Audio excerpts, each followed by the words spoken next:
So that's the announcement. Now here we turn to where we were. I'm still in basic questions, thanks to the fact that we fell into that fascinating hole about wonder, about which I hear you all have new interesting ideas and discuss it. We can't talk about it more here. I'll hear about them from the TAs and from your papers. But let's go on. We have to go on to this question of the other way to begin. I mean, from now on, we're sort of doing this fascinating move where toward the end of the book, Heidegger tells you how he and the course are the vanguard that is what seems like imminent future that's about to march in and save the world. And the way, of course, it happens, I mean, all of this I'm going to say now, I almost, when I was rereading it, felt that you must know this to the point of boredom by now, and I almost can't remember whether I've said it or not. I've prepared to say it so often. But anyway, I think I haven't said any of this. If you feel that I'm repeating and you just want to raise your hand and say, go, get going, get on to the next thing, is sort of, what is this other beginning? Now, of course, you sort of know it. I mean, let's just make sure that you sort of know it. What is the other beginning, and how does it differ from the first beginning? If you don't know that, at least in broad outline, things are in bad shape. Somebody tell me.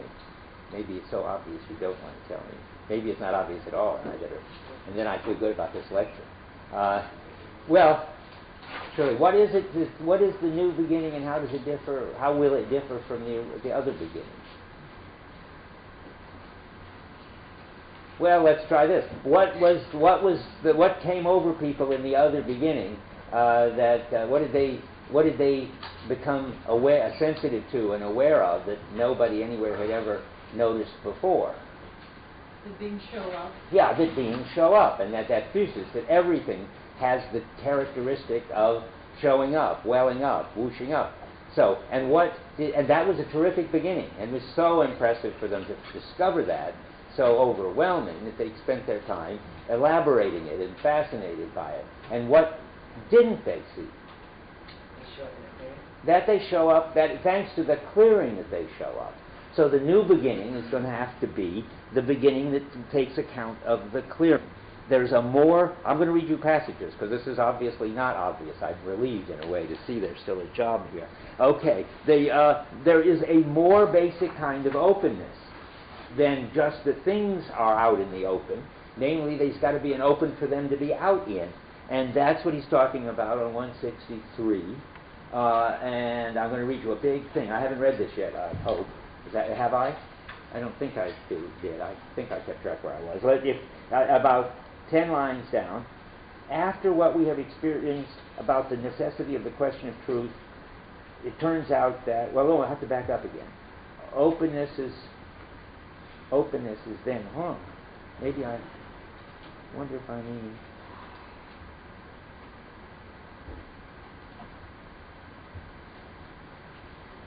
There's so many important things on this page.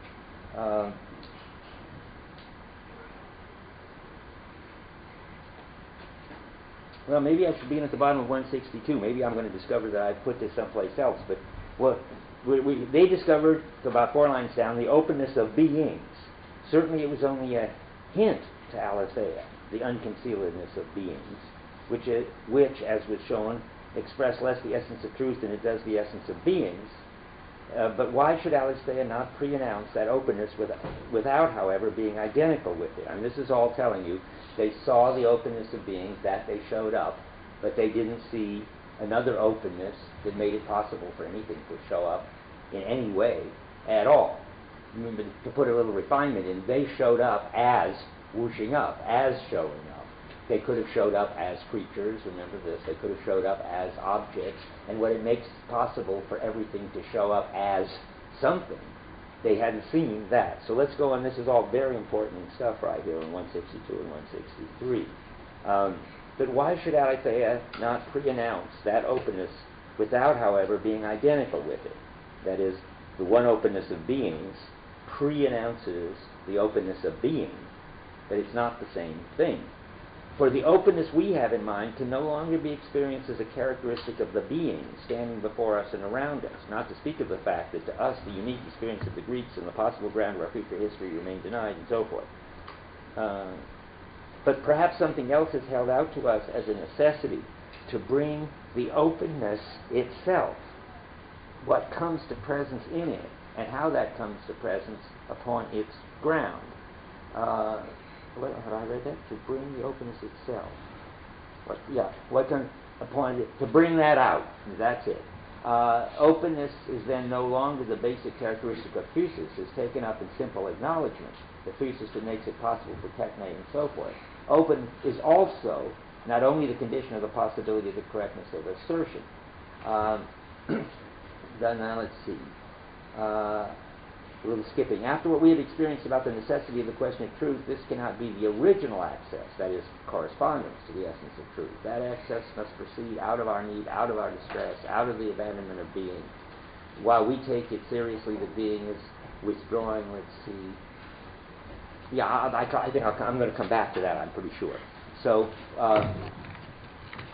that is then, we're supposed to look at what makes it possible to understand beings as physis. Well, let me just read a little bit further. The access must proceed out of the need. Our access out of the abandonment of being is by being. That is, we've lost any touch with the clearing. We don't understand it. Of course, it's still there, and of course, it's still doing its job. Otherwise, things wouldn't show up as anything. But we have no sense of it anymore, and it doesn't affect how we act anymore. While we take it seriously that being is withdrawing from beings, whereby beings disintegrate into mere objects of human contrivances and lived experience, subjects and objects, in other words. What if this were the still unrecognized truth, never to be experienced or expressed, of the whole metaphysics of the West, namely that being is in its essence self-concealing? What if the openness were first and foremost the clearing in the midst of being, in which clearing the self-concealment would be manifest? I mean, that gets us back to the original question. So there's an openness that makes possible the other openness. Now then, we go on, and if you look way back on page 188, the very last page of the whole thing, it isn't even labeled 188, and you hear him talking about the same thing, about the third sentence on the supplement to 41. Is this by any chance 41? I have no idea. Yes. What a coincidence. I was just looking around for more evidence for this and discovered something interesting on page 188 that was evidence for this. I didn't pay any attention that it's actually named more evidence for this. So, okay, the second half of the top paragraph. For openness expresses something even more original than aletheia. Not only the unconcealedness of present beings, but also what is illuminated in the clearing, and the clearing itself in which an unconcealed being can stand forth in the first place. That's a very clear statement of what I've just been trying to say and what Heidegger's been trying to say. Now, then we just should look next at what he has to say about the clearing. Because though we talked about the clearing on and off, we haven't really called attention, I don't think, to where he first names it as the clearing, and why he calls it the clearing, and what structure it has that makes it withdraw, though we mentioned it on and off. So on 178 and 179, which I remember I told you were the important appendices, he gets very clear about that. So he says on 178, when he names it as a clearing at the end of the first full paragraph, we may determine this closer, talking about the luminosity. We'll get back to that. And recapitulate by saying that being and in a luminosity, in a light that allows free access and entrance, they are lighted. Remember, it's like the illumination in the room. Keep that in mind. You couldn't see any chairs or as objects or anything if we were in the dark. There's got to be this illumination. This is this metaphor. We speak of the clearing in the woods, a free, luminous place. The openness of beings is such a clearing. So the clearing, if there weren't a clearing in the woods, you wouldn't see anything. It would be dim confusion, and you'd be bumping into one thing after another. But when you come to a clearing, then you can see specific plants, specific trees, other people, yourself, and that's why he calls it a clearing. And he's playing off the notion of light. In German it's even clearer. It's called a Lichtung, which is a lighting. The word for the clearing in a field and a lighting is the same word. But it's still pretty much reflected in our word, clearing. So I'm still looking on 178. The end of the next paragraph, it says, consequently, what was it? Wait now, the latter, on 178, next paragraph, yeah.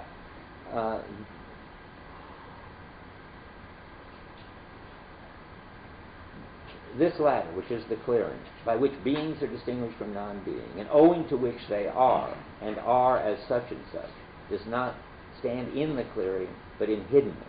That is, of course, the clearing it's not itself in the clearing. The condition for everything being intelligible as anything is not something that shows up as one more something that's intelligible. That's why the clearing is so hard to talk about and so hard to notice. I'm going to come back to something that I want you to notice there, because he doesn't say it very clearly anyplace else. Two things are illuminated in the clearing about beings. Two different aspects of them or something. That they are, that's the existence of them, and are such and such. So when something shows up as something, like say as a tree, it shows up as something that exists, and exists as a tree. Or, on this general level of being, it shows up as something that exists and as something that's showing up for the pre-Socratics. But there are two things like that. Let's see. So the clearing and so forth does not stand in the clearing, but in hiddenness. Consequently, the attempt to grasp this being with a capital B, which probably shouldn't have a capital B. I mean, I talked about that. It's just an accident of German that it does. But it doesn't matter. As long as we all agree that it isn't a kind of godlike thing, it's the name for the clearing, the way he's using it here. Consequently, attempt to grasp this being. So here he's got this nice simple way of thinking about it. Beings are the things in the clearing, and being is the name for the clearing. Consequently, the attempt to grasp this being as if it were a being yields emptiness. That's one of the important senses, by the way, in which being is nothing. People get all worked up about that, particularly if you read the What is Metaphysics, to which The Way Back into the Ground is the preface, which we're going to read next. The most important sense in which the clearing is nothing, and is not an empty nothing and a negative nothing, but a very positive nothing, and that we don't normally realize that there could be a very positive nothing, is just this point that if you try to think of it as a being, you get emptiness or nothingness, because it's just not a being. It's no thing. That's the sort of simple thought in the background. Being is not merely hidden, it withdraws and conceals itself. Because, just to put it in that language, we're used to talking about things and dealing with things, and it's no thing. So we don't have any way of talking about it, dealing with it, noticing it at all. From this we derive an essential insight. The clearing in which beings are is not simply bounded and delimited by something hidden, but is itself self-concealing. That's this thing which I keep saying over and over again. The clearing withdraws. But it's so important that it withdraws, because it's what sets us off in this tradition, of which it's the first beginning, namely all the moves that happen when you pay attention to beings and ignore the clearing. I'm going to run through all the steps in a minute. So you've got to get very clear that it withdraws. He says it again at the end of the next paragraph, the one that begins now, however. The ending sentence is, we can and even must understand the determination of the self-concealing, seen in terms of the clearing of beings, but the clearing is what we're talking about, as a first essential designation of being itself. Being is that which is nothing, no thing, which withdraws. I mean, its being concealed is necessary for the way it works. That's what he's saying. You see, this is interesting, because the fact that beings show up is something you don't normally notice. but it's not essential to it that it be concealed for it to function. And all of a sudden, wow, the Greeks notice it. But the clearing isn't like that. It's not something that you just don't notice and then one day it's staring you in the face. It's not the sort of thing that can stare you in the face. You can't see the illumination in the room insofar as it's functioning. It's got to withdraw so that you can see the things. I say this over and over and over because it's a super important Heidegger point. Without it, he can't get the whole tradition going. So now let me see. So that's the sense, I take it, in which the whole philosophical tradition is inevitable. I feel I owe you some explanation of what happens on page 156 because it's inevitable and it's not inevitable, and that's sort of tricky. I take the way to read this is that in the first round it's inevitable that it will be not noticed because the way things show up will be so striking and shining, and because its normal state of functioning is to withdraw. It is inevitable that the pre-Socratics missed it. It's not a stupid mistake, he keeps saying. But it isn't to say that it's inevitable that we have to keep missing it, otherwise we wouldn't be able to make any sense of this. Once we've gone through the whole tradition of all the bad things that happen once they miss it, we will find some way to be able to be aware of it, in tune with it, talk about it, whether that's a kind of transcendental argument, like in being and time, that there must be something that's the condition of the possibility of everything showing up, or whether it's more like what's happening here. I just put myself out on a limb. This is certainly not trans. I mean, he has that argument here. It's still the condition of the possibility of truth is correctness, but that's not the whole argument here. How is it confronting us? Well, I'll leave that as a question because I don't know the answer yet, but maybe in the course of the lecture I will find it out. I can say only this much, that once the distress that comes from not being aware of it, and worse, denying it, and thinking that there is nothing but beings, once that distress gets great enough, somehow or other, that clearing will come and beat us on the head and we'll have to see it. In some way or other see it. Boy, I mean, I do think that's a very deep and important question, what I just flunked into. I mean, because what could ever make you see the light in the room? I mean, let me just review this, because I'm interested in myself right now in this, and if I start to forget it, bring it back to my awareness. I mean, if you say that we haven't got language and we haven't got skills for coping with the clearing, if we say that of course you can't see the light in the room, seeing is seeing the things in the room. Or if we say the conditions of all intelligibility aren't themselves going to show up as something about which we can make intelligible, it's bound to be obscure and mysterious. If you do say all that, which sounds like the right thing to say, just in what way does the clearing finally show up for us now that we need it, thanks to Heidegger? And I don't think the answer is just sort of transcendental arguments about the condition of the possibility. There is some sense in which we get directly aware of it and in tune with it, and I don't quite know what to say. Great paper topic for me. Don't let me forget it. I owe you an answer to that. Okay, now let me see. Okay, now on 156, I'm just going to read you the inevitable passages, because they really are sort of bothering, because you don't want to think of this as determined, either sort of like determinism in physics, or even like determinism in Hegel, that somehow it isn't determined in that way. It's not as if people are in some way forced to ignore it.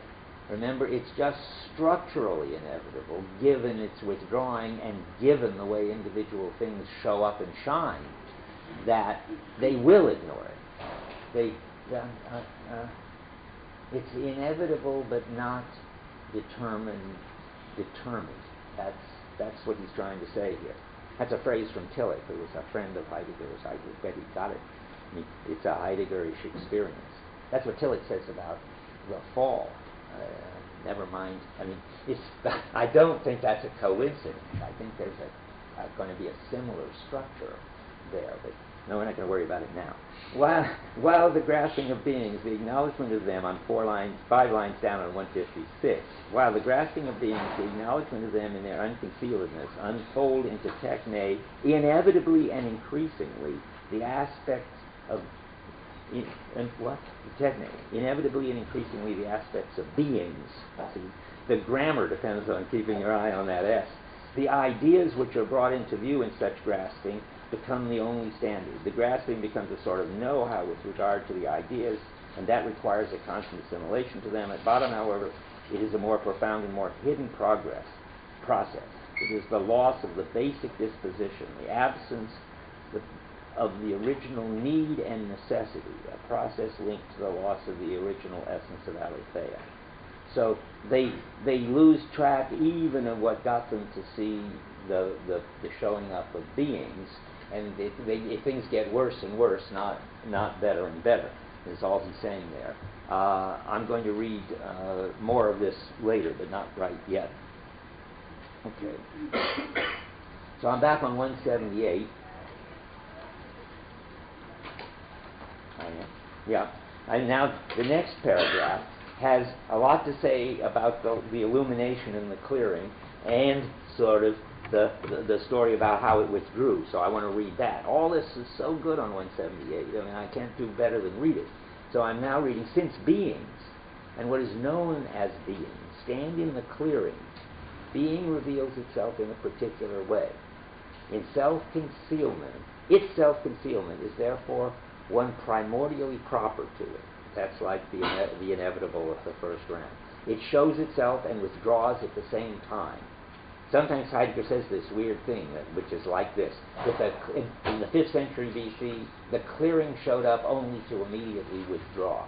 I mean, that's a funny way to put it, because I'm not even sure it ever showed up to withdraw, but it shows itself and withdraws at the same time. I don't know how it shows itself, you see. I'm still puzzled about that. I guess I sort of... No, I had a thought that it showed itself in the totality of the attunement of wonder, which is about... But wonder's about all beings, so I don't think that's how it shows itself. Yeah? Well, what about the first sentence that you just read? Since beings stand in the clearing, being reveals itself in a particular way. Oh, being is the clearing, and now how does it do that? It reveals itself by there being a showing up of beings. Well, that's the transcendental story again. Yeah, that's all the further I can get. I do feel that there's more to it than that, but that's too intellectual. You've got to ask yourself something like, what disposition could reveal to us the illumination in the room as it is while it's functioning and invisible somehow, and I don't know the answer yet. But I keep repeating it, because if I did know the answer, I'd be making progress. Okay, I'm going to go on, because this vacillating self-refusal. Now, vacillating is just wrong, but I don't know quite what to do with it. I tried holding back, but that just makes it redundant. Yet zögern in German does mean hesitating and vacillating in ordinary German, but that can't be what's going on here. I don't know what he's trying to tell us. That suggested reluctant. What's that? Reluctant. Reluctant, I also said, right. I mean, to me, I guess, any sort of psychological term that personifies the clearing as hesitating, reluctant, vacillating, and so forth seems to do more harm than good. But this zögern word is a kind of psychological term, and I don't know what to do with it. Perhaps reluctant is the best translation, I think. But it reminds you, and should, of Earth trying to resist being pulled into the clearing. It's a different reluctant, but it's the same kind of psychologizing there, and I don't know what to do with it. John, you look like you want to say something. I suggest that maybe it's part of the same semantic play that's going on with withdrawal. In other words, the setting up. It is like withdrawal, except I can hear withdrawal as structural.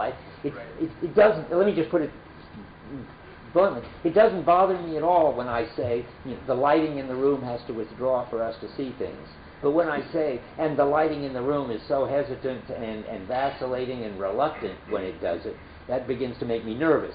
I mean, maybe withdrawal, I agree, is harder. You've got a foot on the road to hell with that because it's already a psychological term, and one wants to say, really, the clearing just structurally isn't going to show up because it's the condition for showing up, and never mind withdrawal and hesitate and reluctant and struggle and all that stuff. But he has it, and maybe it's important that he has it. I mean, usually if he says it, it's important. Aren't they also temporalizing terms? But temporalizing. I don't think so. Sobering, this sort of. Yeah. Well, that is. But hesitating, is that? Absolutely. Reluctant. I don't know if the term is. Okay, but I don't see that he's getting anything out of making it temporal. I mean, you'd have to show me that it matters. I mean, the clearing, according to Being in Time, is temporality. And although he has given that view up by now and thinks it's some other thing called space-time, because why should it just be temporality? He's got more and more into the spatialness of the clearing. But I don't, and for that very reason, I'd be surprised if he made it temporal as a big deal at this point. I think that would be surprising, though I'm prepared to be surprised. Doesn't it seem that he has to make it reluctant rather than just slamming the door, because otherwise it would be inaccessible even to them?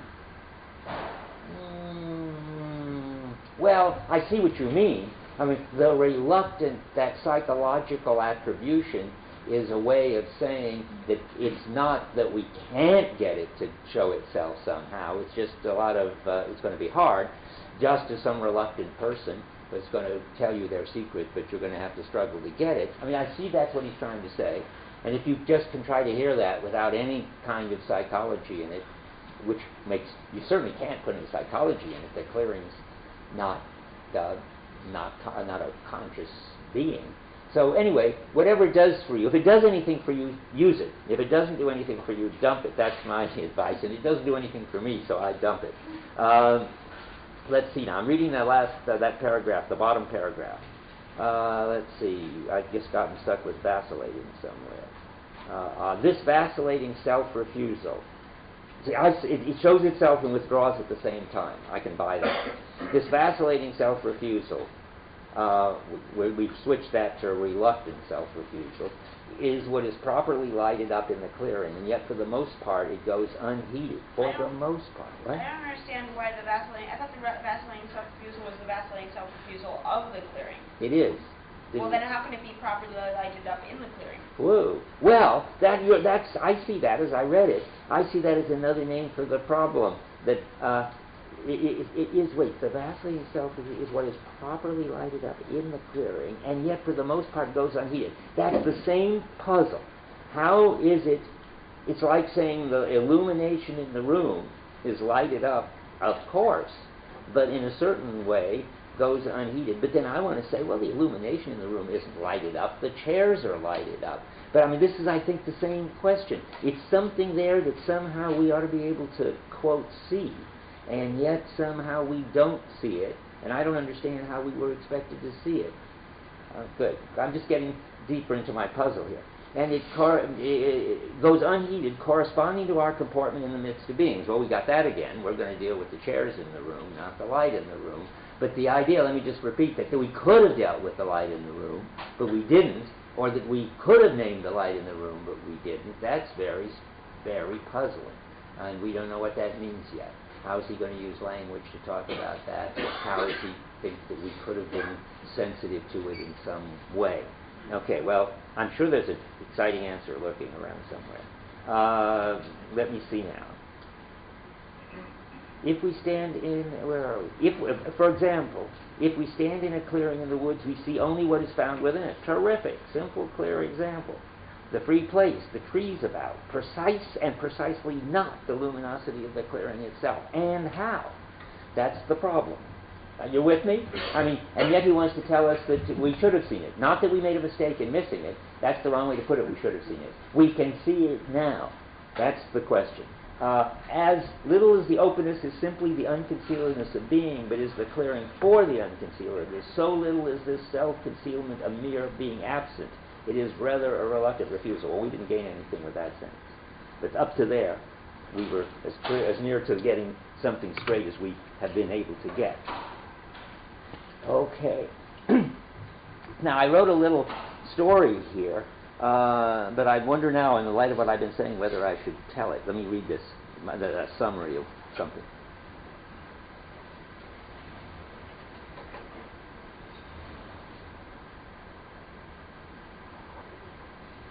Well, it's just another story. Tell it in terms of style is what I was doing here. It doesn't get us any farther, but I'll read it.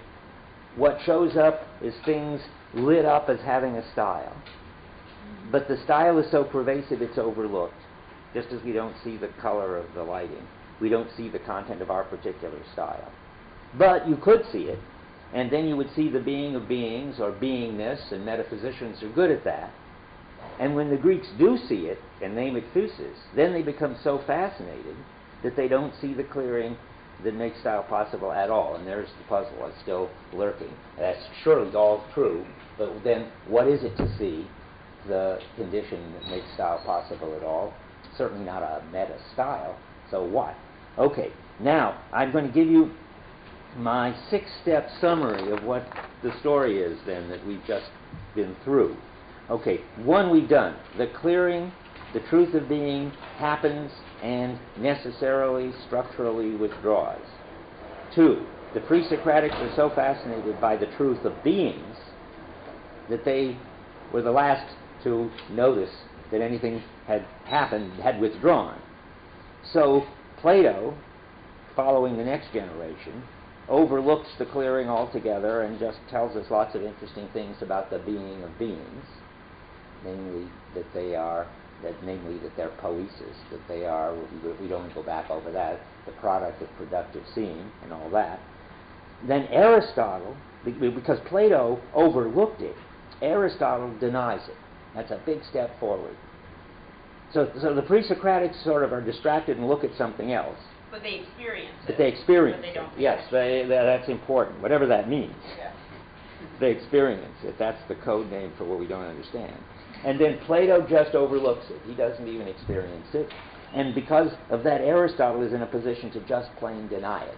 And to plain deny it is to say truth is correctness, aletheia means correctness, losing the whole idea that in Greek aletheia means unconcealedness. But he doesn't know he's denying anything. No, right. He wants to say, oh, there's a bad view. Good. Denied it is a bad way to put it. Aristotle, by making truth as correctness, implicitly denies it. Or he cuts it off, I think. Okay.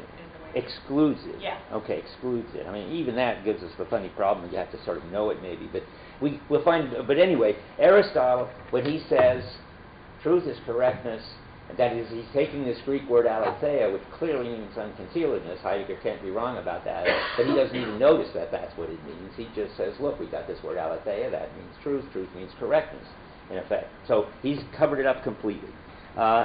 And then that leads to the gradual loss of meaning in the culture, because I think there's a long story there, but we haven't got it yet, that it's the clearing that gives us the meaningful differences. And if you had only beings, you wouldn't have meaningful differences. I think we get it. That's sort of running around sort of in the background of the age of the world picture, and maybe it'll also come out when, I might as well tell you this now, Hans Sloog is going to talk to us about values and how values don't capture the meaning of life and meaningful differences. Hans is coming on October 7th when we're in the middle of doing the Age of the World picture. But anyway, if something happens that if you lose track of the clearing, meaning becomes values, and values can't really give you meaningful differences. As Heidegger says, nobody dies for values. That's what Hans is supposed to explain to us. And then we're at nihilism, our kind of nihilism, which I call, look at that.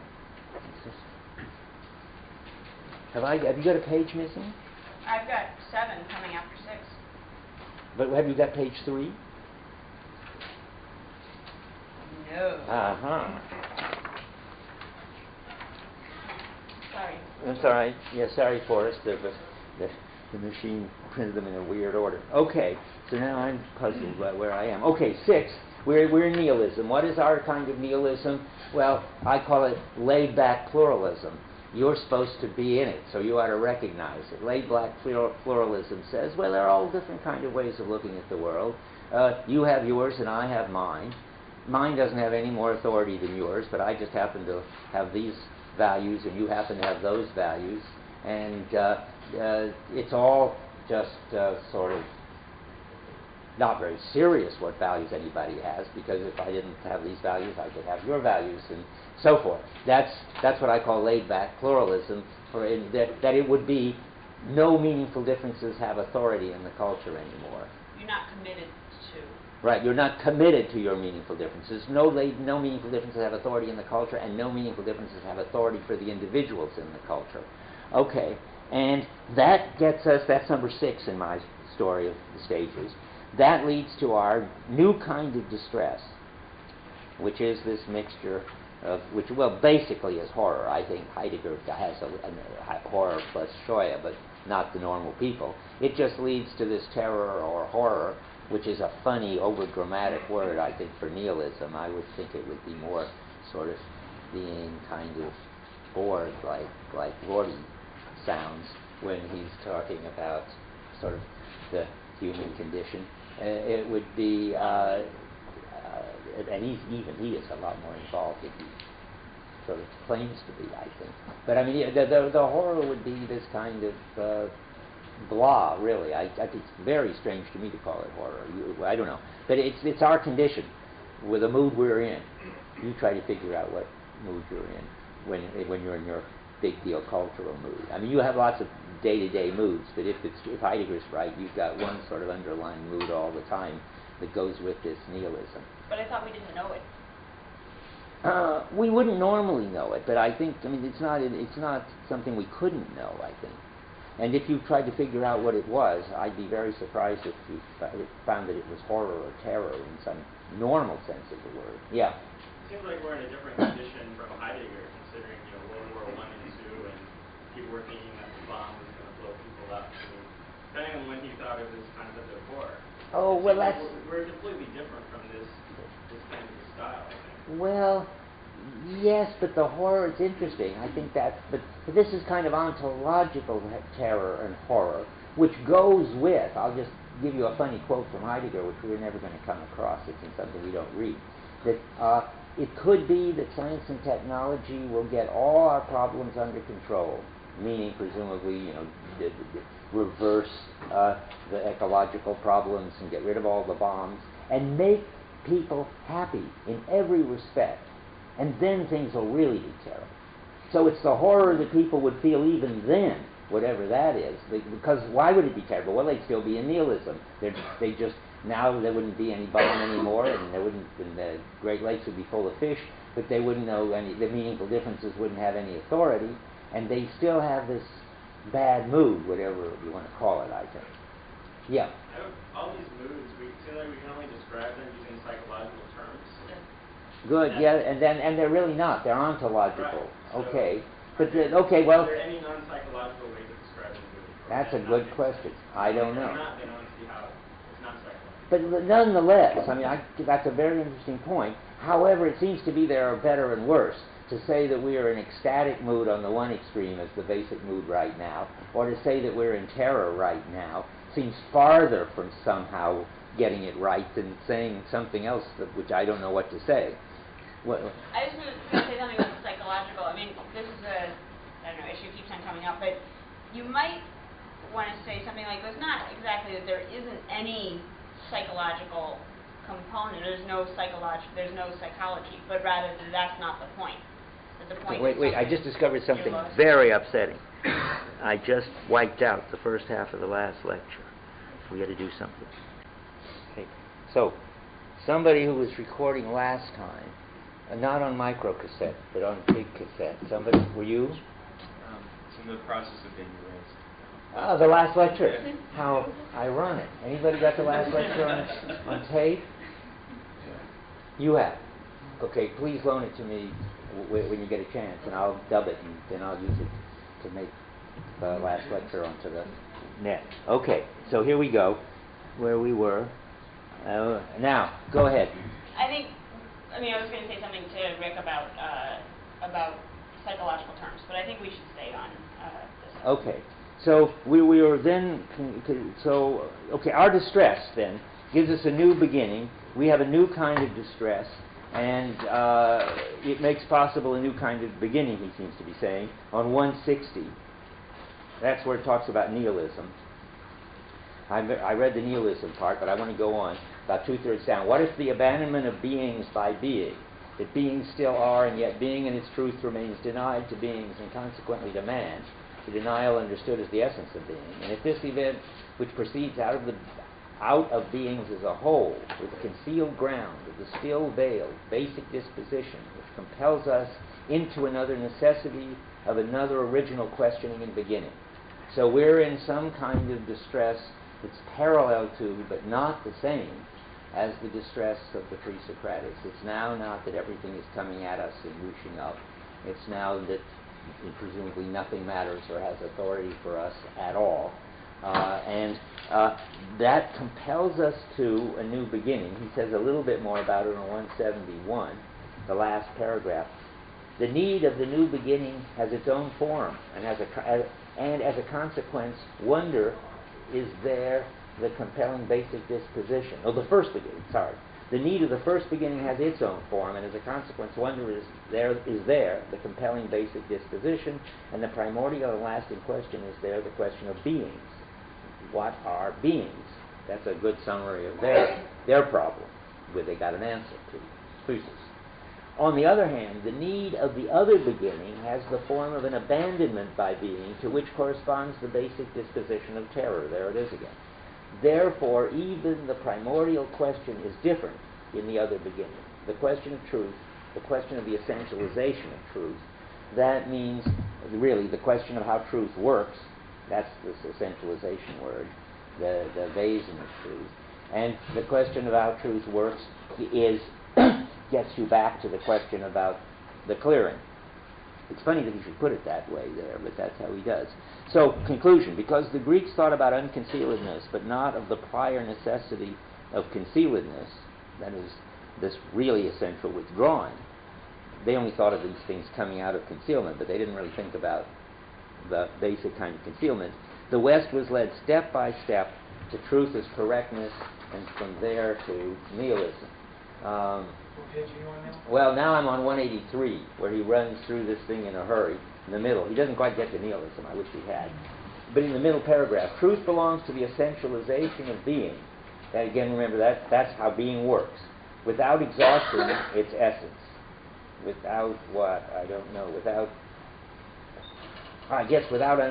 it completely exhausting how it works, because it not only makes possible things coming into the open, but it stays concealed. Truth belongs to the appropriating event. Do we have to talk about that now? Well, the appropriating event, I'll just tell you, here is, it's got to do with how human beings receive a clearing. That is the appropriating event. And truth belongs to being. Truth belongs to the appropriating event, and truth belongs to being. That is why the Greeks experienced for the first time in the thinking of beings as such unconcealedness as the beingness of beings. Because they did not ask about being itself, truth degenerated into correctness, and so forth. I guess we've said that enough. Now, if we could experience the clearing, whatever that means, we will experience our current metaphysical style as a style and be out of it. That much I can understand. That much, there are two parts, really. To see that our current understanding of being is an understanding of being is something that Heidegger can help with by telling you this whole story, which is that there has been a lot of them, and why shouldn't ours be just another one, like the medieval one, and the Greek one and the modern one. I mean, of course, it's not enough, as he would say, that you now learn to tell the story, and you've got to really experience the story, live it in some way. But he thinks that he can help you on that, and you're going to see him trying to help you when we get to the Age of the World picture, and particularly the question concerning technology, help you see your current style, the technological style, as a style. Yeah, that much he can do. But whether that would be, and that would be, then we would know there was a clearing, and that it was making styles possible. That's as far as I can get. Maybe that's as far as he can get. I don't know. Let me go on. And would we be in wonder then? Well, yes and no. Things wouldn't be whooshing up and overwhelming us, but we would be grateful that anything showed up at all. And we'll get to that again. Even technological, I keep telling you, but you'll see. Even technological things we'll be grateful for, and we'll see them as unusual, even when they're usual. Now let's see. I'm going to read this, but I don't know where it gets us. For the pre-Socratics, wonder was both the preparedness and the new style, which began history for the first time. Having been through the big understandings of being with the big meaningful differences, we need more content in our new style. Oh, I see. This is all Dreyfus now. I mean, in the sense that I don't have any quotes from Heidegger, but I think this is. I'm going to give you this as what Heidegger is saying, and if you can find the evidence for it, please tell me. So the story, I think, must be, having been through the big understandings of being, the big meaningful differences, we need more content now than they were satisfied with, namely just that things show up. If and when we get a new style, then the wonder will fade, because we will then be struck by all beings being creatures, or something, not that, because that's happened already, but something like that.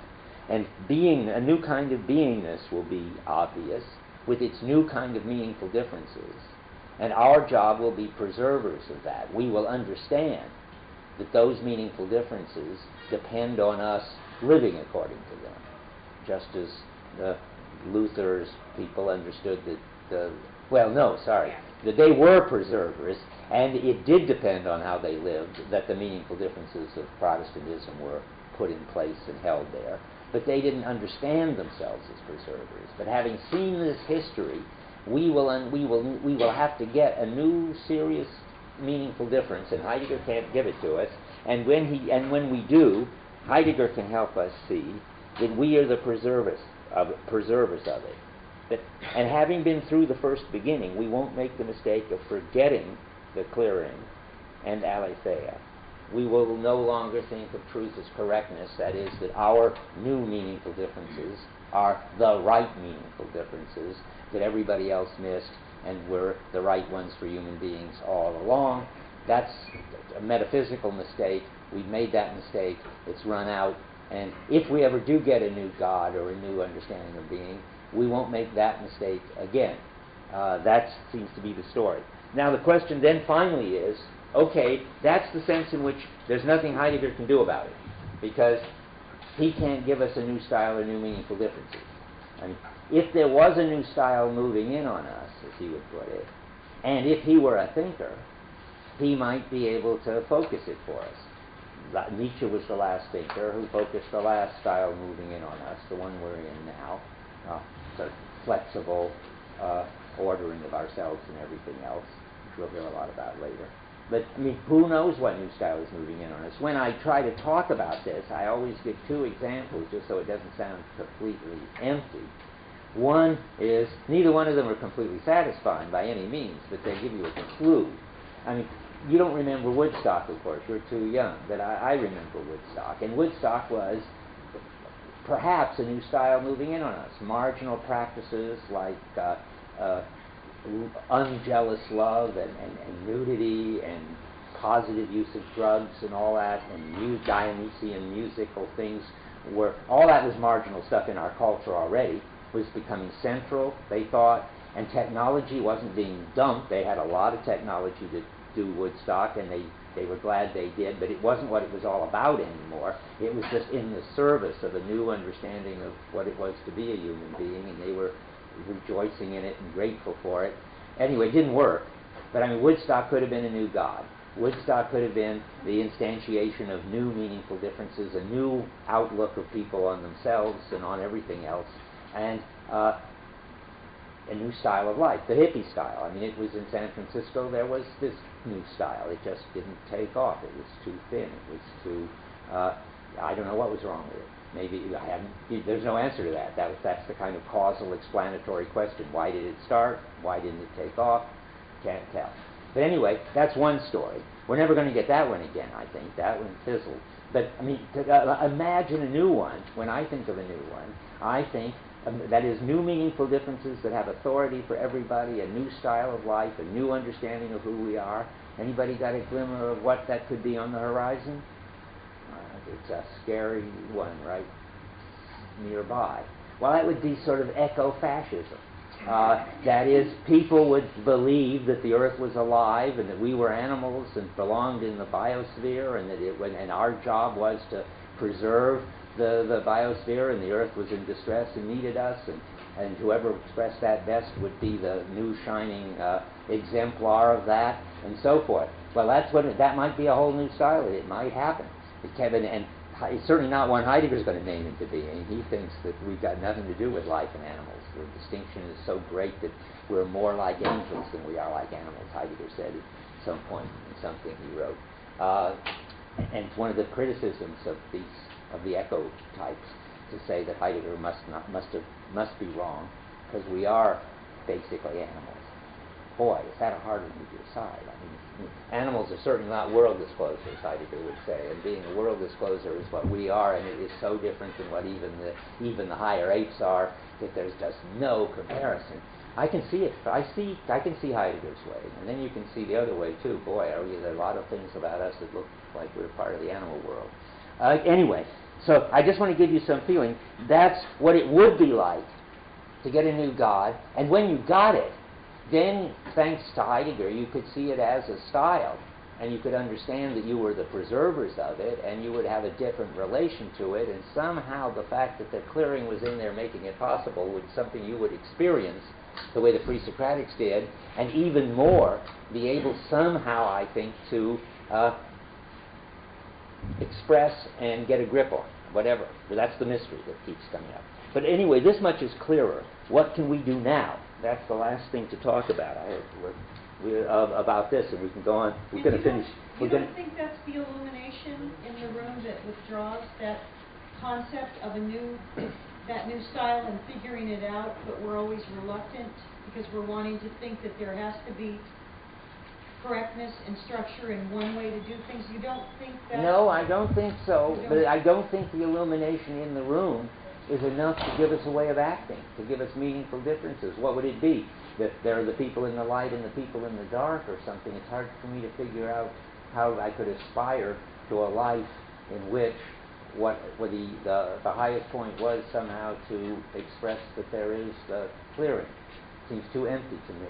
But I don't know. I mean, you're welcome to try to work it out. Since Heidegger says every once in a while that he's waiting for a new God, a new work of art, he'll say that at the end of the question concerning technology, I think it fits more with what I'm saying. In the middle period, then I'm not saying this is what Heidegger always held. This is what Heidegger held roughly from 1935 when he wrote The Origin of the Work of Art till something like 1955 when he wrote The Question Concerning Technology. And even then he didn't hold it all the time, because Heidegger was a peculiar kind of philosopher. I'll say this every once in a while. He was on several paths at once, inconsistent paths. He was trying them out. He was not being a metaphysician and not feeling that he had to have the answer and then defend it. He was trying out several things, but he was, among other things, trying out the idea that we needed a new God, certainly up to 55, because he says so in the technology essay. At the same time, you'll see, he's trying out stories about language and things, thinking, which don't need a new God. Yeah. I don't know if this helps, and I don't know if it's right, but maybe one thing to say is we'll get a new form of an understanding of being, one that reflects on being rather than beings. but we can't specify what that content That's what I'm is. trying to say. That's exactly it. So, and now on 163, let's find where, so far as we can connect up with the text. I claim that in my notes that it's the last half of the bottom paragraph. But this question, what we're going to get out of being a rational animal, we're going to look into the question of truth. This question will point in the direction of the possibility of whether man is not only the preserver of unconcealed beings, he's surely that, the pre-Socratics got it, but is precisely the custodian of the openness of being. Okay? And the very clear statement of this new beginning. Only if we know that we do not yet know who we are, that is, we don't understand what it would be to be that yet, do we ground the one and only ground which may release the future of a simple essential existence of historical man from itself. So that's sort of like her point. I mean, there he's stressing the form of it again, at least, that what we need to discover for the future is that we are the custodians, that's just another word for preservers, of a new understanding of being. Okay, let's see now. So if we acted this way, we wouldn't be rational animals anymore. Rational animals are metaphysicians, presumably the way he uses it, because he says since Aristotle we've been rational animals. But we'll have a new intermediate way of life. Now this is interesting. Heidegger can get us to this state of preparedness, he thinks. We would be in this business of waiting for a new God, seeing that our current understanding of being is just an understanding of being, seeing that if a new one came along, we would be the preservers and we would be the grateful receivers. So we would be practicing preparedness. But that's all we can be. We only can be preservers, and all that Heidegger's claiming is to help make us preservers. He isn't so ambitious as to claim, as far as I can see, that he is the thinker who can name the new style. And so Heidegger thinks Heidegger thinks at this stage there's one total problem. We've got nihilism. We don't have meaningful differences anymore, and that's because we're out of touch with the clearing. The connection there is not obvious, but that's the best I can do. And there would be one total solution, this new God, that all we can do is be prepared for it. And that's on 139, at the top. That third line. Since the between is the whole of these undifferentiated beings, there is nothing outside of it that could be possible. I've written down something wrong. That can't be right. I don't know where I'm referring to, so I'll have to just not have a quote there. It would be near the end of the book, but it can't. Is there a 193? No. Well, I'll have to find it later. Just a quote that I said backed up my claim that we can only be preparing, that there's nothing positive we can do to bring about a new style. Just be open. So, but you get the feeling, and this is my last remark on this, that there's a kind of excitement that a new future is approaching, and that Heidegger and his students are the vanguard of it because they will be prepared in this two-stage way of knowing that they've got an understanding of being now, and they're grateful for that, and they would be the preservers, they would be welcoming and preserving a new one. Yeah, Dan. He's emphasizing here the preserving, the being ready, the open. Do you think that he excludes the idea of taking the understanding of being or imposing it by force, kind of maybe, politically, like maybe a Marxist revolution, I imagine, would want to build a style from the ground up and impose it. He's surely opposing that, but the evidence is sort of not in this text, but you've got a good transition. By 1938, which is only a year later in the Age of the World picture, he thinks that imposing, what he calls positing, is exactly what's wrong with modernity, and he thinks he even names the Marxism as one of the mistakes, that thinking that we can impose something. We'll get to that. Marxism is just one more form of thinking that there is a subject, the subject there being the working class, the subject of history. That's a big mistake. And so is thinking that the folk has the answer. That is not the fascists, the National Socialists. That's another big mistake. So by 38, he's out of that business. whether he was in that business in 33 when he was ready to take over and help the National Socialists turn us all back into sort of modern pre-Socratics, that's a different question. But okay, now, we do just have time to do the way back into the ground, because I'm certainly going on to the age of the world picture next time. There's only sort of 4 things I want to talk about in the way back into the ground. It's short. I asked you to read it because I thought it was a very clear statement of the issue about the ground and the light, about the clearing. And I thought it also was valuable, I'm going to show you these quotes in a minute, that he got the difference between thinkers, philosophers, and metaphysicians sorted out.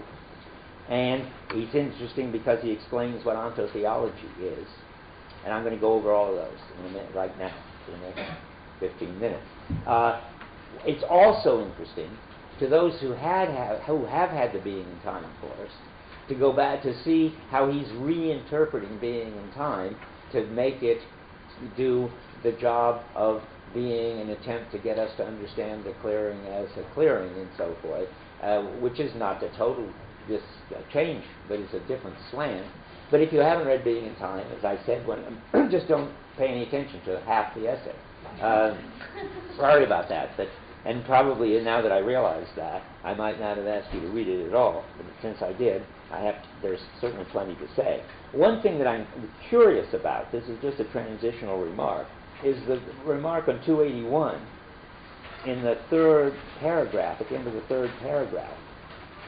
If it's true, and maybe I'm misreading it, that he thinks in basic questions that he and his class are at least in the business of preparing everybody for a new God, that is, reversing the oblivion of the clearing, which has been getting worse and worse up to then, and thereby making them ready to get a new clearing when it comes along. If that's what he's saying, and it looks like that's what he's saying, he's gotten a lot more pessimistic, because he says at the end of the 3rd paragraph, what if there were signs that this oblivion will enter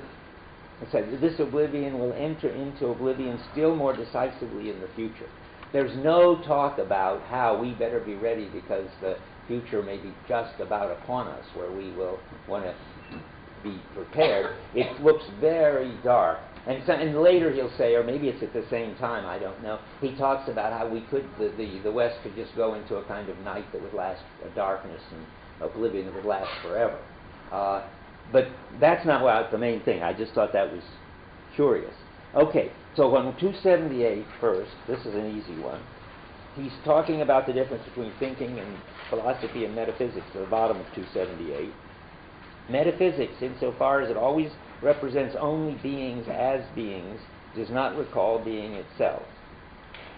So metaphysics becomes the name for all the stuff in the philosophical tradition that thinks that names the being of beings, says all beings are such and such, physis or created. Metaphysicians talk about the being of beings or beingness.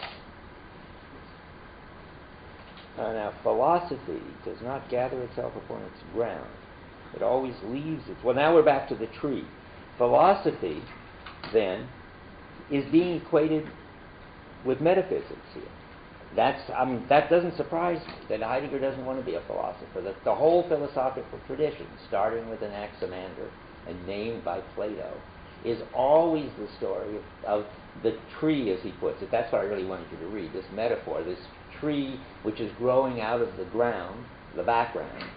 And the tree is the beings, and philosophers name the being of these beings. But philosophers don't have any sense of the ground, the clearing, the background, out of which these beings get to be able to show up as anything. So it always leaves its ground, philosophy, leaves it by means of metaphysics, and yet it never escapes its ground. Insofar as a thinking sets out to experience the ground of metaphysics, insofar as such thinking, and now we find out what thinking is, that's Heidegger, such thinking attempts to recall the truth of being itself instead of merely representing beings as beings. Thinking has, in a sense, left metaphysics. But thinking isn't philosophy. Philosophy can't leave metaphysics. from the point of view of metaphysics, such thinking goes back into the ground of metaphysics. Okay, now what's interesting there, and what you have to keep in mind, is he's changed the meaning of thinkers from the thinkers in the origin of the work of art. The thinkers in the origin of the work of art are the people who name the being of beings, and thereby focus and stabilize a new epoch in the understanding of being. Those people are now metaphysicians, and the word and the name thinker is reserved for Heidegger. It does nothing is at stake except just getting the vocabulary straight. But it's very confusing if you don't get it straight, because it's clear that the definition of thinkers here contradicts the definition, or head on, the definition of thinkers in the origin of the work of art. They're both important jobs. I mean, Heidegger thinks metaphysicians are very important. He's not denigrating them. I mean, being able to name the being of beings and thereby stabilize an epoch and give people meaningful differences and so forth, that people like Plato and Aristotle and St. Thomas and Kant and Nietzsche can do is fantastic. It's just, but it's not what Heidegger's doing. That's sure. Are you worried about that? No, I just want to check. We have 2 categories, not 3. That's right. I think that philosophers, it looks pretty clear that philosophers are, that I said get clear about thinkers, philosophers, and metaphysicians. By get clear, I mean thinkers and philosophers philosophers and metaphysicians are doing one thing, talking about beings, and thinkers are doing something else, talking about being. So then I just want to read you this very nice story about the earth and the light in metaphysics. It's just the same old point, but every time I see it, I like it. And at the bottom, metaphysics thinks beings as beings. Wherever the question is asked, what beings are, beings as such are in sight. Metaphysical representation owes this sight to the light of being, which the footnote, meaning a marginal note, is clearing, of course. The light itself, that which such thinking experiences as light, no longer comes into the range of metaphysical thinking, for metaphysics always represents beings only as beings. Within this perspective, metaphysical thinking does, of course, inquire about the being that is the source and originator of this light. Now, I'm at the bottom of 277. Now, this is taking us to the next point, which is ontotheology. So metaphysics not only asks about the being of beings, but it asks about what is the source of beings and of the being of beings. What's the source of everything? And then it's going to come up with something like the good in Plato, or the unmoved mover in Aristotle, or the master monad, or the transcendental unity of apperception, or substance in Spinoza, some answer like that. And that is the source and originator of the light. Of course, they don't know about the light. They just know that, but they will put it this way, that there is some most intelligible being. And in terms of that being, we can understand how everything else gets to be intelligible. That's their job. But the light itself is considered sufficiently illuminated through its granting the transparency of every perspective upon beings. That is, they don't realize that there's anything more that they need than to name some one being, which is so clear and so intelligible that everything else can be understood in relation to that being. That's as close as they get to the light. But that's not the clearing, and it's not, and the earth out of which all of this is growing. Let me just read that part with the second paragraph. He loves that quote, which is fascinating, that philosophy grows out of the earth. But the quote, of course, comes from somebody in metaphysics who doesn't care about the earth, but he cares about the earth. So second paragraph on 277. Staying with this image, we ask, in what soil do the roots of the tree of philosophy take hold? Out of what ground do the roots and thereby the whole tree receive their nourishing juices and strength?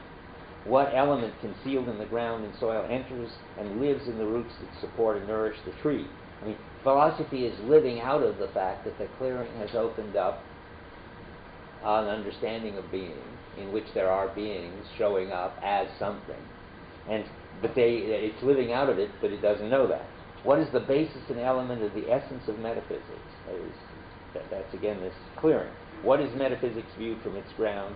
What is metaphysics itself at bottom? Well, what is metaphysics viewed from its ground? It's something that has a ground that it doesn't know about. It's something that grows in a ground that it needs to grow, but it doesn't know that it needs it. That's just another statement of the same thing he's been saying over and over. Okay, now one more thing. Since I use the term ontotheology a lot, and it gets explained pretty well on 287. So ontotheology, let me say it my way first. Heidegger has discovered, as I pointed out to you, that metaphysics reveals beings as such and as a whole. That phrase comes up every once in a while. And I said beings as such means the essence of everything, what everything is. And beings as a whole means the existence of everything. The whole bunch of stuff. I would say the world, only Heidegger's got a technical term for world, and I can't say the universe because that's what science studies. Heidegger's language would be either the totality of beings, he says that, or sometimes he says what there is. So it reveals what there is and how it is another way he puts it sometimes. Now, when you get that, then metaphysics comes along and does two things. It tries to find out the general characteristic of everything, what there is. It tries to tell us about beings as such, beings as beings. And it says, we get used to this, what sort of thing does it say when it tries to tell us about beings as beings? What kind of magic words? Give a magic word. Physis, it says, or creature, or object. That is to say, that's what being as such is. That's what beings are. That's their essence. So that's half of what metaphysics does, and that's what we've been hearing about. But metaphysics also asks the question, and how come there is anything at all? And then that's asking about beings as a whole. And then it says, well, it's a creator God that did it, that's why they're all creatures, or it's a ultimate sort of, the ultimate subject that did it, and that's why everything is objects. It's the transcendental unity of apperception that does it, and that's why everything is representations, and so forth. So let me just read you this now. I'm on page 287. I just want to read the last part of the paragraph that begins, metaphysics. I'll read the whole paragraph. Metaphysics states what beings are as beings. It offers a logos about the being, about beings, that on. The later title, ontology, characterizes its essence, provided, of course, that we understand it in accordance with the proper significance and not through narrow scholastic meaning. Metaphysics moves in the sphere of the on, the being as beings, is what that says. Its representing concerns beings as beings. In this manner, metaphysics always represents beings as such in their totality. Now we're getting these two parts of it. It represents the beingness of beings. The metaphysics represents the beingness of beings in a twofold manner. In the first place, the totality of beings as such, with an eye to their most universal traits, like I keep talking about. That's the beings as such. But at the same time, also the totality of beings as such in the sense of the highest and therefore divine being. Well, he's not very clear there. He's got a much clearer essay, but I mean, that means the totality of beings as they are grounded in the highest and therefore divine being. That is, whether it's creation, or whether it's the way the good makes everything flourish in Plato, or whether it's, we're back to that again, whether the subject makes everything objects, that's the divine being. The divine being can be us, as transcendental unity of apperception. So let's see now. In the Metaphysics of Aristotle, okay, now that's all. Let me go on. It may not want to go on. Yes, I have to go on a little. Next paragraph. Because in it represents beings as beings, metaphysics is, in a twofold and yet unitary manner, the truth of beings in their universality and in the highest being. According to its essence, metaphysics is at the same time both ontology in the narrow sense and theology. This ontotheological essence of philosophy must be grounded in the way in which being opens itself up, namely as being. As beings, I think that says. Okay, so there you get, I mean, just so when the word ontotheology comes by every once in a while, it's just a more detailed account of the structure of metaphysics. And he wrote a whole essay, if you're interested in it, called The Ontotheological what? How does it go? The Ontotheological Basis of Being? I don't remember. But he wrote an essay on ontotheology in which he explains all this in a lot of detail, but gives a lot of examples. But I think you get it. And it's only just, it helps you to understand the jargon that you need to get it. I think it's a brilliant move to try to find the structure of all philosophy and why it's got this structure. That's what he's really asking himself. How many know Nietzsche? It's funny when he applies it to Nietzsche. Okay, well, this is for those who do. I mean, he tries to say that about Nietzsche that the will to power is the being of beings. Everything, Nietzsche says in so many words, everything is will to power. That's easy. And he says the eternal return, that is, of the same, that's what it is to exist. And that takes the place of the other half of the ontotheology. That's the answer about sort of what is the, I don't know, something, it's a very minimal theology, of course, but it's something like, and what is the status of beings as a whole? Well, the general characteristic of beings as a whole is that they are will to power. But the fact about beings, their existence is that they return again and again. That's not, so to speak, what they are. That's what it means for them to, how they exist, or something like that. Never mind. All I want to show you is that he wants every metaphysician to fall into this structure, and he finds it very illuminating. I'm not sure you do. I'm not sure I do. But he finds it very illuminating to bring it to bear on everybody, even Nietzsche, who is totally, says God is dead and so forth. Still, he wants to claim, because Nietzsche's a metaphysician, he's going to have to answer the question of the whatness and the thatness of everything. I guess that's it. Now let me see where we are. We are now going to do, next Tuesday, all of at some level of it's not that hard. You're so prepared for it now to do the Age of the World picture. And I want to do I want to do an overview of it because Peter's going. Hans Slug is going to talk on Thursday, and then we can come back to it again after that and pick up the pieces, particularly if Hans and I seem to disagree about it. Okay. Look at that. I know. Except that we now have exact.